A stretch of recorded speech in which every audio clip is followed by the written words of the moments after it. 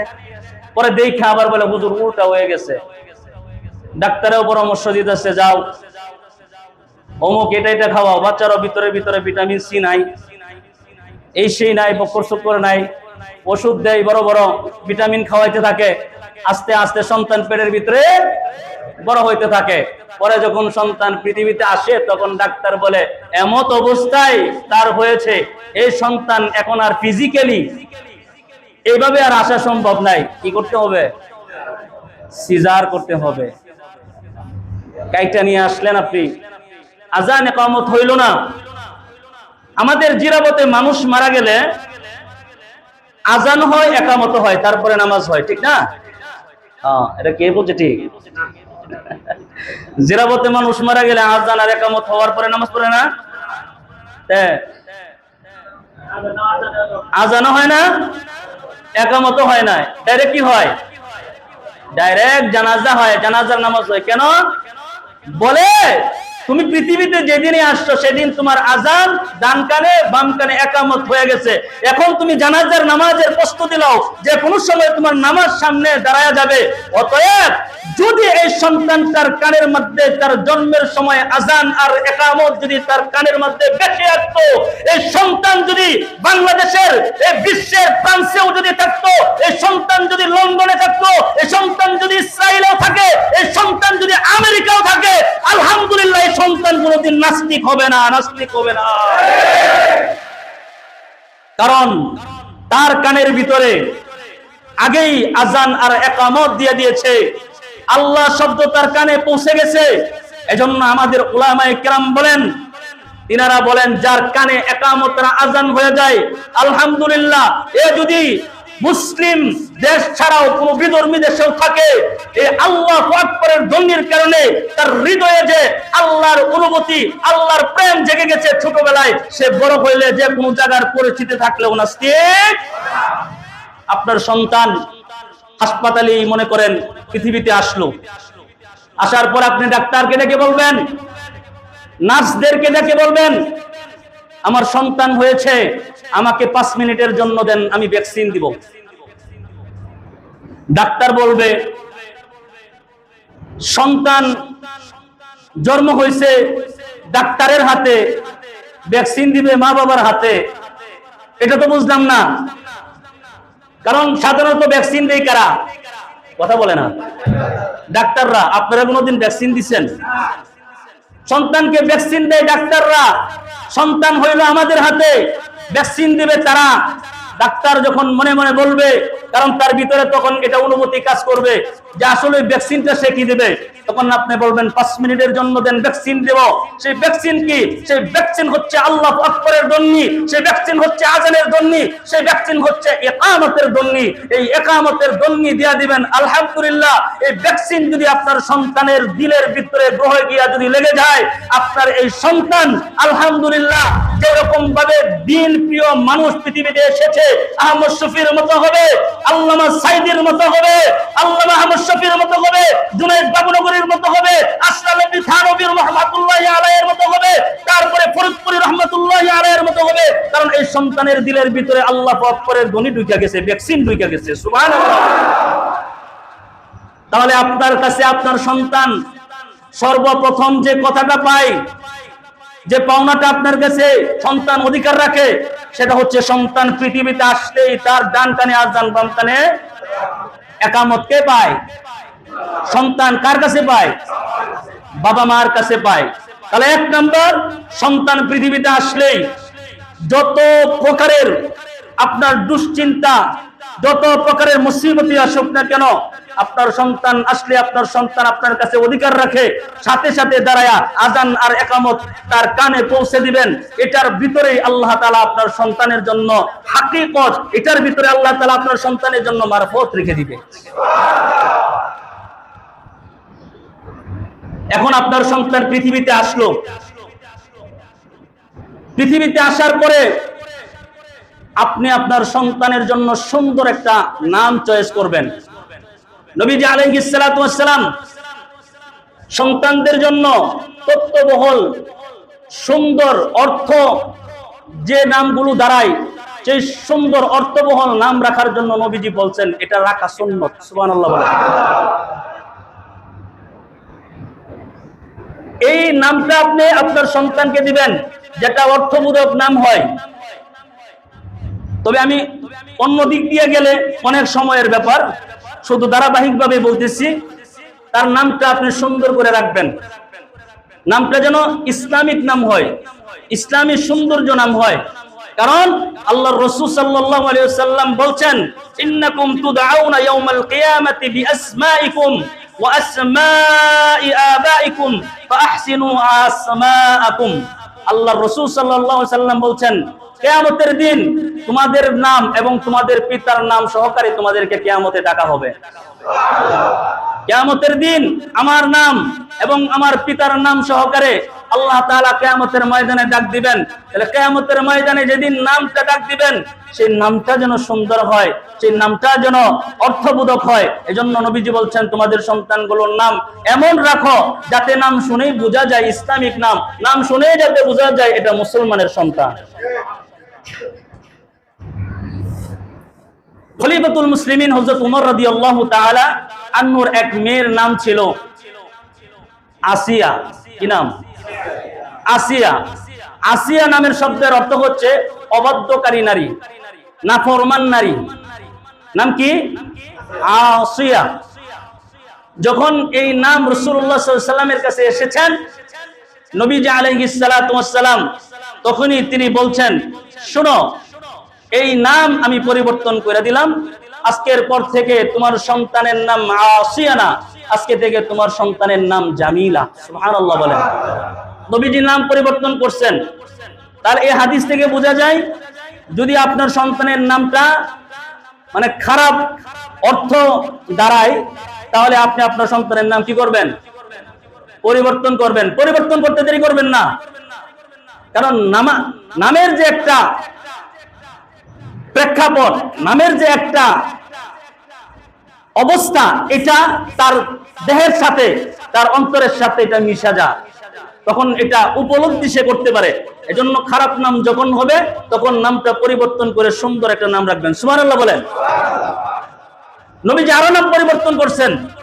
নবীজি আলাইহিস সালাতু ওয়াস সালাম বাররাহ নাম পরিবর্তন কইরা নবীজি আলাইহিস সালাতু ওয়াস সালাম যায়নাব নাম রাখছেন। কারণ বাররা নাম, যে নামগুলো একবারে বেশি প্রশংসিত হয়, যে নামগুলো বেশি পবিত্র মনে হয় আল্লাহর রাসূল এই নামগুলো মানে কি করতেন, পরিবর্তন করেন, কারণ এই নামের আসরগুলো লাইগা যায়। এজন্য বেশি পবিত্র বাদশা ভাই আমার নাম এই সেই বক্কর চক্কর, আমার নামের মধ্যে এই অর্থবোধয় একবারে বেশি পবিত্র, বেশি প্রশংসিত যে নামগুলো নবীজি আলাইহিস সালাতু ওয়াস সালাম পরিবর্তন করে বলতেন, যাও আজকে থেকে তোমার সন্তানের নাম যায়নাব। সুবহানাল্লাহ বলেন। এজন্য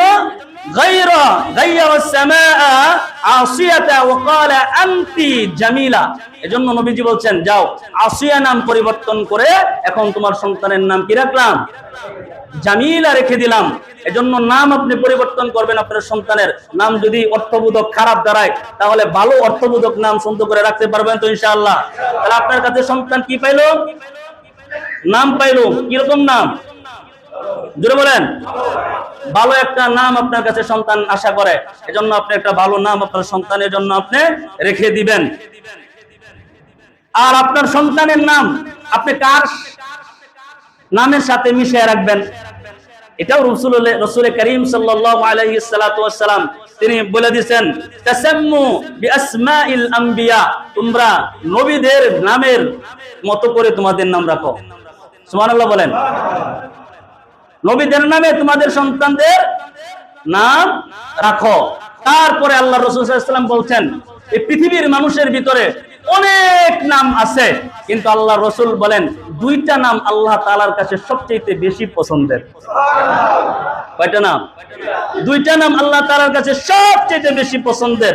সেটা হচ্ছে আহাব্বুল আসমাই ইলাল্লাহি আব্দুল্লাহ ওয়া আব্দুর রহমান। সুবহানাল্লাহ বলেন। আল্লাহ রাসূল বলেন আল্লাহ তাআলার কাছে প্রিয় নাম হলো দুটি, একটা হচ্ছে আব্দুল্লাহ আর একটা হচ্ছে আব্দুর রহমান। এখন আপনি আব্দুল্লাহ নাম পুরাটাই ডাকতে পারলেন, কিন্তু আব্দুর রহমান এটা আমাদের সমাজে ডাকে না। কিরে রহমান না, কি বলেন? হ্যাঁ, কিরে রহমান। আমি অনেক আলেমদেরকে দেখছি, হ্যাঁ আমি অনেক আলেমদেরকে দেখছি, তিনারাও এই আব্দুর রহমান এই নামটা ডাকে না, তারাও বলে রহমান। আমি ইউটিউবেও দেখছি মাঝে মাঝে ডাকতেছে রহমান, বন্ধু আরেক বন্ধুরে, কিন্তু আলেম ওই যে ভিডিও বানায় না, এটির ভিতরে আমি দেখলাম কি রে আব্দুর রহমান, রহমানের গোলাম, রহমানের বান্দা। এখন এত সুন্দর অর্থবোধক নামটারে কি করছে? রহমান। আর রহমান কার নাম? জোরে বলেন না। আল্লাহর নাম। আপনাকে দিছে পুরোটা মিলাই আব্দুর রহমান ডাকার জন্য, আপনি ডাকলেন রহমান, অথচ রহমান হচ্ছেন তিনি যিনি এক আল্লাহ, ঠিক না? তাহলে আপনার সন্তানের নাম, এই জন্য আল্লাহ রাসূল সাল্লাল্লাহু আলাইহি ওয়াসাল্লাম উৎসাহিত করছেন আব্দুর রহমান নাম রাখার জন্য। তবে যে সন্তানের নাম সুন্দর করে নিজে রাখতে পারবেন, অনেক সময় বাবা মায়ের তার সন্তানের নাম সুন্দর করে রাখে না, আরেক মানুষে ডাকবো কি? এজন্য নিজের সন্তানের নাম, অর্থবোধক নামগুলো, সুন্দর সুন্দর নামগুলো আপনি রাখবেন। আলহামদুলিল্লাহ বলেন। তাহলে আপনি আপনার সন্তানের ডান কানে আযান, বাম কানে ইকামত দিলেন, সন্তান আপনার কাছে পায়। নাম্বার 2, সন্তান আপনার কাছে একটা সুন্দর নাম আশা করে, সেটাও আপনি রাখলেন।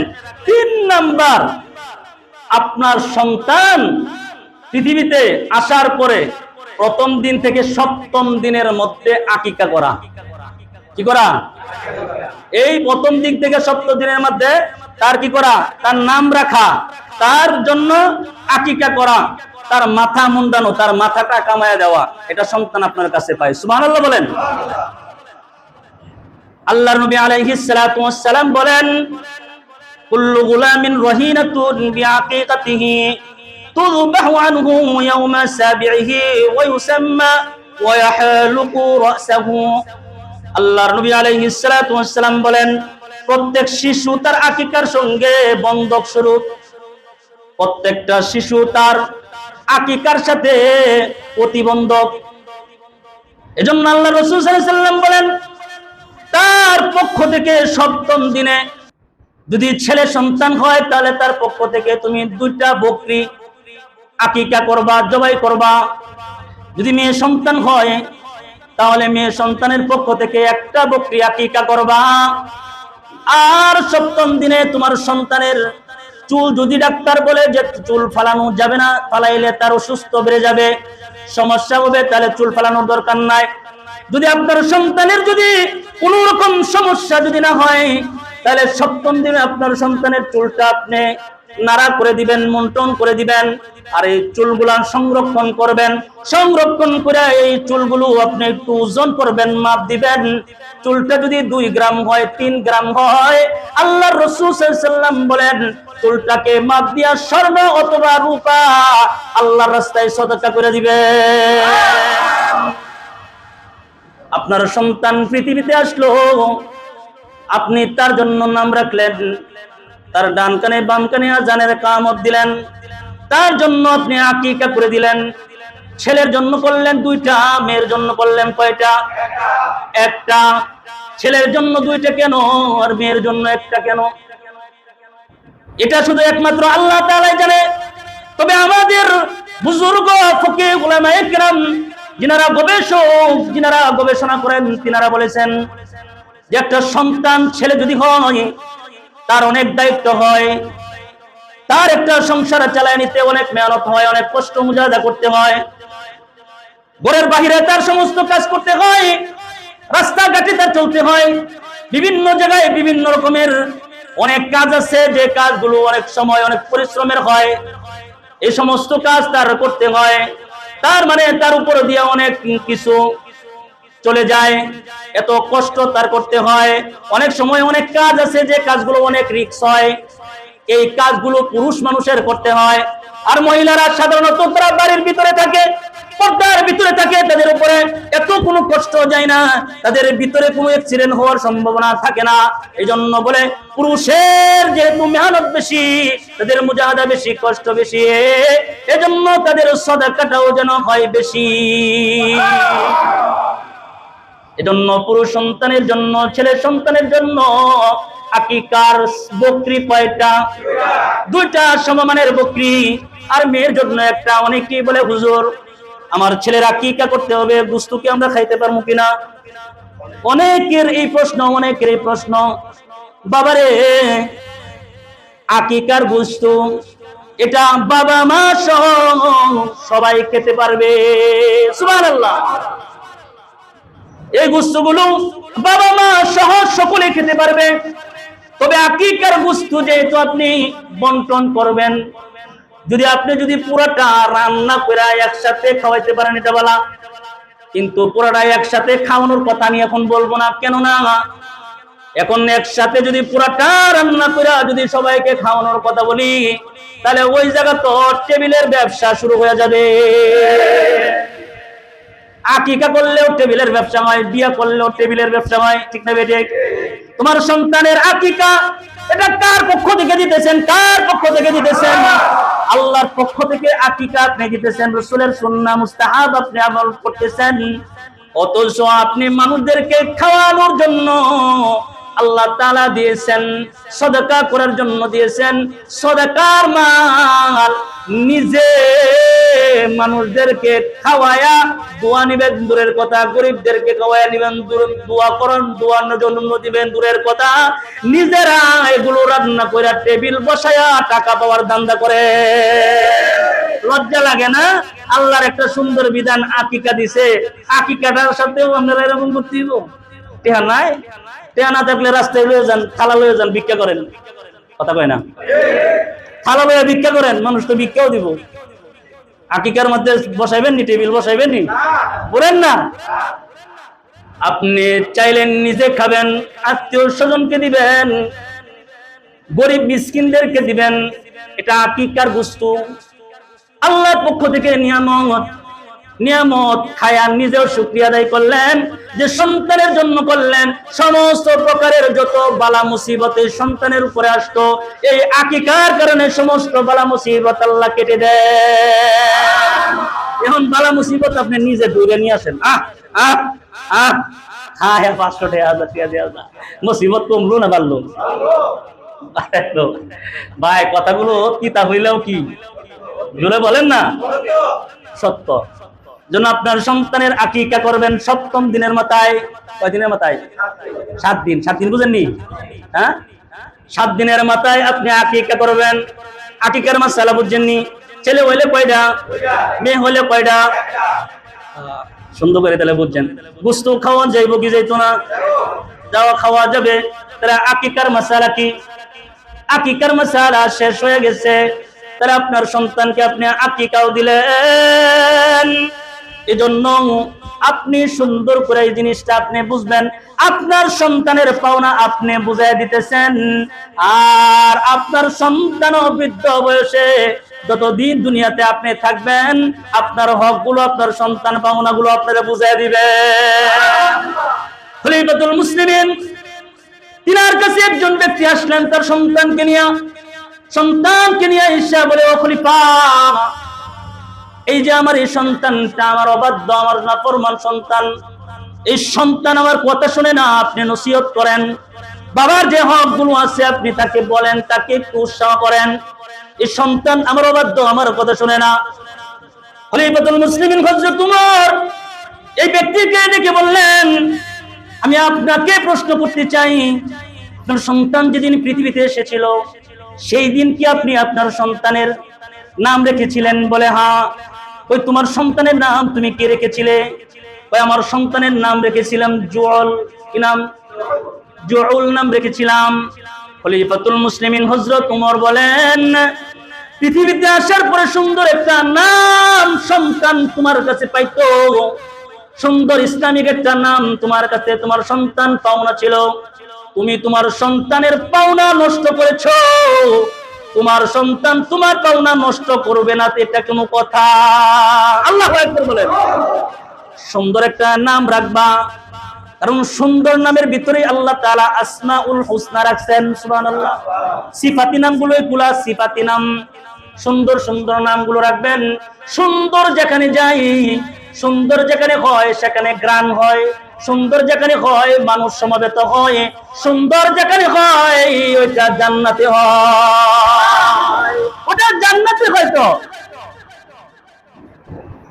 এজন্য এদিকে থেকে বাবা খেয়াল করবেন, আমি কি আমার সন্তানের হক আদায় করতে পারছি কিনা, এটা খেয়াল রাখা।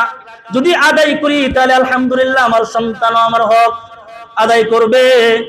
তারপরে আল্লাহর রাসূল সাল্লাল্লাহু আলাইহি সাল্লাম বলেন, তুমি তোমার সন্তানকে দ্বীনি শিক্ষা দিবা। কি শিক্ষা? জোরে বলেন।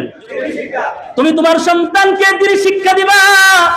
তোমার সন্তান যদি দ্বীন বুঝে, তোমার সন্তান যদি আমল বুঝবে, তোমার সন্তান আখলাক বুঝবে, দ্বীন শিখলে, তোমার দ্বীন শেখানোর প্রথম যে শিক্ষাটা তুমি তোমার সন্তানকে দিবা, এটাও আল্লাহ তাআলা কোরআনে হাকিমের মধ্যে সূরাতুল লুকমানে আল্লাহ তাআলা তুলে ধরেছেন।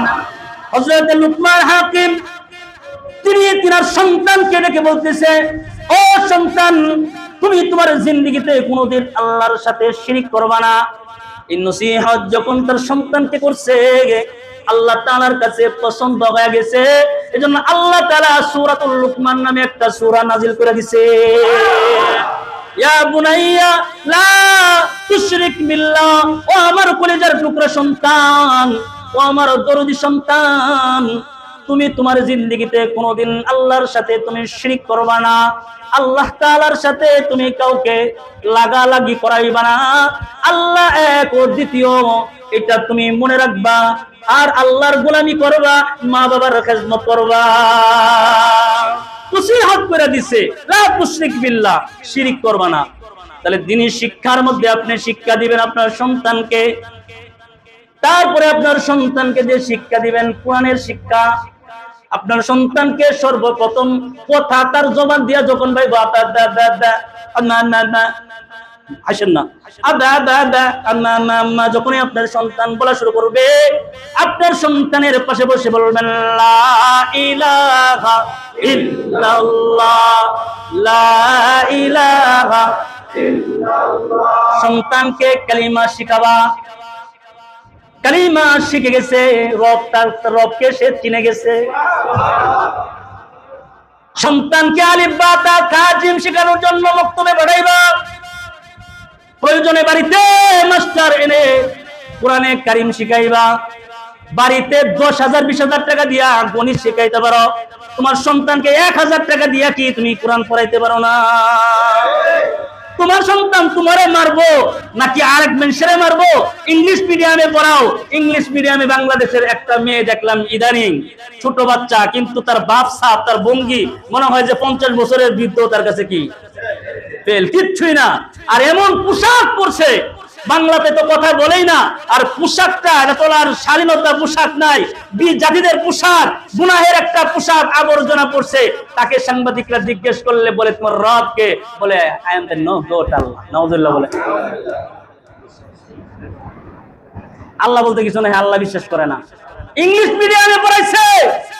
এই সন্তানকে ছোটবেলায় যদি বলতো যে সন্তান, এই যে লা ইলাহা ইল্লাল্লাহ এটা তোমার আল্লাহ, এই যে রাসূল মুহাম্মদুর রাসূলুল্লাহ এটা তোমার রাসূল, এটা কোরআন এটা তোমার কোরআন, তুমি যদি শেখাইতে পারতো তার সন্তানকে, তাহলে বড় হয়ে সে বলতো এটা আল্লাহ, এটা রাসূলুল্লাহ, এটা মুহাম্মদুর রাসূলুল্লাহ, এটাই আমার কালিমা, এটাই আমার প্রথম, এটাই আমার শেষ। তাহলে তার ভিতর থেকে নাস্তিকতা পয়দা হইতো না, পয়দা হইতো না। যদি বলতো সন্তান এটা আমার নবীর সুন্নাহ, এই টুপি এই জামা আমার নবীর সুন্নাহ, এটা তুই গায়ে দিবি, এটা তুই মাথায় পড়বে, এটা আমার রাসূলের সুন্নাহ, তাহলে বড় হয়ে কোনদিন কোন উলামায়ে কিরামদেরকে তারা বলতো না জঙ্গিবাদ, ওরা বলতো না মৌলবাদ, কারণ এদেরকে শিক্ষায় না বিদায় এরা বলে আজকে আলেমদেরকে জঙ্গি। যদি শিখাইতো তাহলে বলতো না যে উলামায়ে কিরাম জঙ্গি, এখানে জঙ্গি প্রজনন কেন্দ্র, এটা বলতো না। শিখাইতো যদি ছোটবেলা থেকে এটাই তোর জীবনের আশা, এরাদের মাধ্যমে জীবন চলে, এরাই তোদের তোর কানে আজান দিছে, এরাই তোর কানে আজান দিছে, এরাই তোর কানে ইকামত দিছে, এরাই তোকে দিন শিখাইছে। ছোটবেলা থেকে যদি শিক্ষা করতো, উলামায়ে কিরামদেরকে কোনোদিন গালি দিত না, গালি দিত না। ছোটবেলা থেকে তো শিখাই নাই, না শেখানোর কারণে বড় হইয়া বলতে থাকে ওই নাস্তিক, বলতে থাকে ভয় নাস্তিক, বড় হইয়া উলামায়ে কেরামের বিদ্বেষী হয়। উলামায়ে কেরামদের মুখে তারা ছবি এঁকে এরকম ভাবে জুতা নিক্ষেপ করে। এর চাইতে দুঃখজনক, বর্তমান এই দেশের ভিতরে একজন হক্কানি রব্বানি আল্লামা দেলোয়ার হোসেন সাঈদীর ছবিকে বিকৃতি করে তার মুখের মধ্যে জুতা নিক্ষেপ করেছে। এদের বিচার যদি বাংলার জমিনে যদি না হয়, তাহলে আরো এরকম ভাবে আলেম বিদ্বেষী তৈরি হবে। কথা বলেন ঠিক না বেঠে?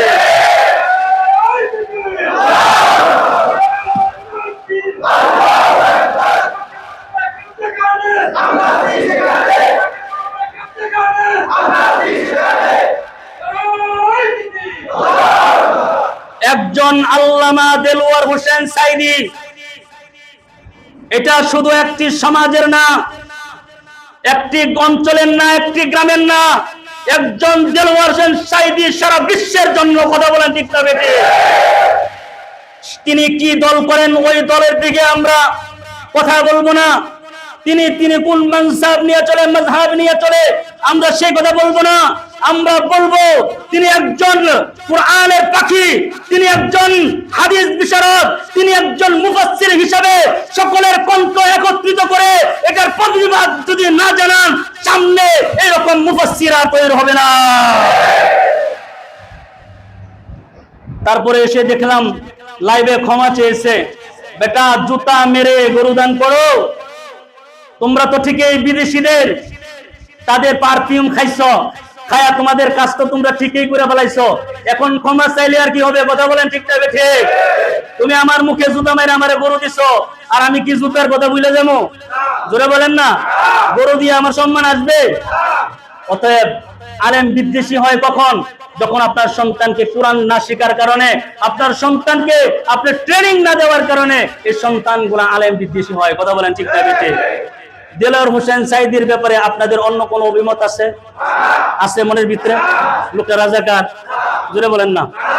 যারা রাজাকার মনে করেন তারা বলবেন না, আর যারা রাজাকার না মনে করেন তারা বলবেন লোকটা কি রাজাকার? মনের ভিতরে পরে মানুষটা রাজাকার। এই ফ্যাসিস্ট সরকারের রাজনীতির জালে পড়া একজন হক্কানি রব্বানি একজন মুফাসসির আমরা হারাইছি। কথা বলেন ঠিক না? এরকম মুফাসসির আর আসবে না। এজন্য আপনার সন্তানকে দ্বীনি শিক্ষা দিবেন। হুজুর গেলে দেখাইবেন, এই যে হুজুর দেখতেছে টুপিটা মাথায় দিচ্ছে, দেখছো রুমালটা কত সুন্দর করে দিচ্ছে, এটা হুজুর নবীজির সুন্নত পালন করে, নবীজির আদেশে চলে, তোমার বড় হয়ে এরকম হইতে হবে। সন্তান যখন দেখবে বাপরে আমার বাবা দেখছি, তখন আপনাকে আবার দিগাইবে বাসায় গিয়া, আব্বু যে রুমাল পরে, মাথায় টুপি দেয়, লম্বা পাঞ্জাবি জুব্বা পরে, তারা নবীজির কি আদর্শ মনে করে, আমাকে এরকম হতে হবে। তখন আমরা বলবো হ্যাঁ এরকমই হইতে হবে। তাহলে সন্তানকে শিখাইতে হবে, শিখাইলে তো সন্তান শিখবে, না শিখাইলে শিখবে কোথা থেকে? এখন আপনি ইংলিশ মিডিয়াম গণিত আপনি আপনার সন্তানকে শিক্ষা দেন বাসায় গিয়া, শুনি তো 8,000 10,000 টাকা খরচ করেন, একজন হুজুর আপনার বাসার যা ভালো করে নাস্তাটাও পায় না, তার কাছে অবহেলা করেন এবং তাকে পরের মাস শেষে ধরায় দেন 1000 1500। কথা বলেন ঠিক না? এটা কি এটা বইল নি যে আপনারা জান্নাতের রাস্তা দেখাইলো, যে আপনার দিন শিখাইলো, যে আপনাকে আল্লাহ শিখাইলো, যে আপনাকে রাসূল শিখাইলো, এর কোনো মূল্য নাই। আর যে আপনাকে রোনাল টাম শিখাইলো, কথা বলে না, হ্যাঁ, যত বেদর্মী এগুলো শিখাইলো, এগুলোর দাম অনেক বেশি আর কোরআনের দাম একবারে কম। তখনই বোঝা যাবে এটা তো কিয়ামত সামনে আয় পড়ছে, এটা তো কিয়ামতের আলামত। হুজুররা তো 1000 টাকা দিবার গেলে 7 বার মনে হয় যে চিন্তা করেন দিমু কি দিব না, হুজুরের লাগে কি বেশি হয়ে যাবে, হুজুরে কি ওজনটা মাপতে পারবো, হুজুর পকেটে গেলে কি এটা কি করে হুজুরে সামলাইতে পারবো, কথা বলে না। এরকম হয় অনেকের, আয়া যে অনেক সময় দিই তো ভাই করে 500 টাকা পরে ভাই করে এরকম করে পরে 100 টাকা একটা ধরে। শোনেন, হাদিয়া আসে হৃদয় থেকে। আপনি ইমামকে, মুয়াজ্জিনকে, কোন উলামায়ে কেরামকে আপনি হাদিয়া দিবেন, আলহামদুলিল্লাহ ভালো কথা। হাদিয়াটা দেখারও বিষয় না, হৃদয় থেকে আসে, যা আসে তাই দিতে হয়, যা আসে তাই দিতে হয়। আপনি তো এটা হাদিয়া দেন না, এটা অপমান করেন, এটা লজ্জাজনক। এই 100-200 টাকা উলামায়ে কেরামদেরকে আপনি হাদিয়া দেন, এটা লজ্জাজনক। মিয়া জমি কাউলার লাগেই তো যান, একটা সাইন করবার লাগে 20,000 দি, কথা বলেন না, দে 20,000, সাইনটা একটু ভালো করে দিন যে ঝামেলা যেন না হয়, কাগজটা একটু বাইক করে দিন সুন্দর করে। এখানে তো ঠিকই মেরে দেন যে জান্নাতের সনদ শিখাইতেছে আপনারে, তারাই দেন 100 টাকা। এটা আমাদের কপাল, আমাদের কপাল সবচেয়ে নিম্নমানের কপাল হওয়ার কারণেই কিন্তু আজকে আমাদের এই অদি পরিণতি, ঠিক না বেঠে? তাহলে আপনি কি করবেন? আপনার সন্তানকে, কথা হয় না, দিন শিখাইবেন। তাহলে দিন শিখানোর কোনো বিকল্প নাই। তারপরে আল্লাহ রাসূল সাল্লাল্লাহু আলাইহি ওয়াসাল্লাম বলেন, মুরু আওলাদাকুম বিসসালাতি ওয়া হুম আবনাই 7 সিনিন। আল্লাহু আকবার বলেন। আল্লাহ রাসূল সাল্লাল্লাহু আলাইহি ওয়াসাল্লাম বলছেন, তোমরা তোমাদের সন্তানদের 7 বছর বয়সে নামাজের শিক্ষা দাও। সুবহানাল্লাহ। কে শিক্ষা দিবেন? আপনার সন্তান যখন 7 বছর বয়স হবে, ফজরের নামাজ পড়লে টান দিয়ে নিয়ে আসবেন, মসজিদে নিয়ে আসবেন, সাথে করে নামাজ শিখাইবেন, ঠিক না বেঠে? সামনে আর একটু আশ্চর্যজনক বিষয় আছে, কেমন কথাটা বলতেছি এটা সামনে টের পাইবেন। আপনার সন্তানের 7 বছর হইলেই আপনার সন্তানকে জাগায় দিবেন, ওঠো ফজর পড়তে হবে। জোহরের টাইম হয়ে গেলে আয় দাঁড়ায় যাও, জোহর পড়তে হবে। আসরের টাইম হয়েছে, যাও জানামাজ বিছাও, ঘরেই নামাজ পড়ো। মাগরিবের টাইম হলে বলে বাইরে যাওয়ার দরকার নাই, এখানেই তুমি নামাজ পড়ো। আপনার সন্তানকে 7 বছর বয়সে নামাজের কি করবেন? নির্দেশ দিবেন, ট্রেনিং দিবেন। আর 10 বছর বয়সে যখন নামাজ পড়বে না, তখন আউটু একটু শাসন করবেন। কি করবেন? জুতা দেবেন না, রাগে তোকার জুতা মুতা লইয়া সন্তানকে যেটা সামনে পিছনে তোমার মাথা খেয়াল পায় না, যে লাঠি পা যে নাই হাতের মানে সাইজে পা, ওইটা দিয়ে বাচ্চারা কি করতে থাকে? পিটানি শুরু করে দেয়। 10 বছর বয়স হইলে আপনার সন্তানকে কি করবেন? নামাজ না পড়লে একটু শাসন করবেন আলতো ভাবে। এবং 10 বছর বয়সে সন্তানের জন্য বিছানা পৃথক করে দিবেন। আমাদের সমাজে এই যে একটা কালচারাল, এটার জন্য আমাদের অধিকাংশ সন্তানরা অমানুষ হয়ে যাইতেছে। জোরে বলেন না, বাস্তব চিত্র। 10 বছর বয়সের সন্তান এমন কি নাই যে সে জানে না, সে সব জানে, সব বুঝে। আপনি কি করেন না করেন, সন্তান কিন্তু দেখে, কথা বলেন না, আপনার সন্তান কিন্তু দেখে। আপনার সন্তানকে এক বিছানায়, আপনার সন্তানের 10 বছর হয়ে গেছে, এক বিছানায় আপনারা আছেন। এক বিছানায় থাকার পরে স্বামী স্ত্রী একসাথে শুইতে গেলে তো হাত রাত একটু স্পর্শ হইতেই পারে, এদিক থেকে ওইদিকে হাত যাইতেই পারে। সন্তান এগুলো দেখে না? সন্তান তখন বুঝে কি বুঝে না? কিন্তু সব বুঝে তখন।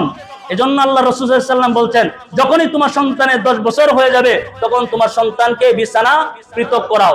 যদি আপনার এই এবিলিটি না থাকে, আপনার যদি ওই রকম যোগ্যতা না থাকে যে আলাদা দুইটা রুম নিয়ে না থাকা, তাহলে প্রয়োজনে আপনার সন্তানের মাঝখানে স্কুল বালিশ দিয়ে দিবেন, প্রয়োজনে পর্দা দিয়ে দিবেন। আলহামদুলিল্লাহ বলেন, এটা ইসলাম, এটা ইসলাম। 7 বছর বয়সে আপনি নামাজের হুকুম দিবেন, 10 বছর বয়সে নামাজের জন্য শাসন করবেন, 10 বছর বয়সে বিছানা পৃথক করে দিবেন, আলাদা করে দিবেন। কারণ সন্তান যখন আমাদের এই বাপসাপ দেখবো, তখন সন্তান এগুলো দেখে শিখবো। কথা বলে না? তখন সন্তান এগুলো দেখে শিখে। এজন্য সন্তানকে শিশুকালে যা দেখানো হয়, যা শেখানো হয়, তাই দেখে, তাই মুখস্থ করে, তাই তারা দূরে রাখে। ঠিক না? তাহলে আমরা আমাদের সন্তানগুলোকে নামাজের জন্য ইনশাআল্লাহ তাদেরকে উৎসাহ করব, নামাজের নির্দেশ দিব। অনেক লম্বা আলোচনা, এর ভিতরে আলোচনা করছি হয়তো 4টা, আরো অনেকগুলো হক রয়ে গেছে, নিয়েছিলাম 10টা হক সম্পর্কে আলোচনা করব। আল্লাহ তাআলা আমাদেরকে আমল করবার তৌফিক দান করুক, বলেন আমিন।